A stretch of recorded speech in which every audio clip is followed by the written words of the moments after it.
Folks, I've just spoken with Prime Minister Netanyahu. Earlier today, I spoke with President al-Sisi of Egypt. Prime Minister Netanyahu informed me that Israel has agreed to a mutual unconditional ceasefire to begin in less than 2 hours. The Egyptians have now informed us that Hamas and the other groups in Gaza have also agreed. In my conversation with President Netanyahu, I commended him for the decision to bring the current hostilities to a close within less than 11 days. I also emphasized what I've said throughout this conflict. The United States fully supports Israel's right to defend itself against indiscriminate rocket attacks from Hamas and other Gaza-based terrorist groups that have taken the lives of innocent civilians in Israel. The Prime Minister also shared with me his appreciation for the Iron Dome system, which our nations developed together and which has saved lives of countless Israeli citizens, both Arab and Jew. I assured him of my full support to replenish Israel's Iron Dome system to ensure its defenses and security in the future.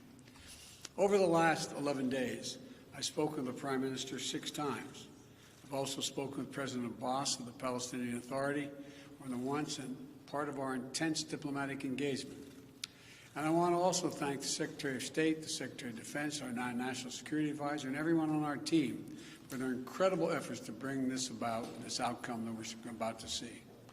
You know, we've held intensive high-level discussions, hour by hour, literally. Egypt, the Palestinian Authority, and other Middle Eastern countries, with the aim of avoiding the sort of prolonged conflict we've seen in previous years when the hostilities have broken out. I extend my sincere gratitude to President al-Sisi and the senior Egyptian officials who played such a critical role in this diplomacy. I also appreciate the contributions of other parties in the region who've been engaged in working toward the end of hostilities. These hostilities have resulted in the tragic deaths of so many civilians, including children. And I send my sincere condolences to all the families, Israeli and Palestinian, who have lost loved ones, and my hope for a full recovery for the wounded. The United States committed to working with the United Nations, and we remain committed to working with the United Nations and other international stakeholders to provide rapid humanitarian assistance and to marshal international support for the people of Gaza and the Gaza reconstruction efforts.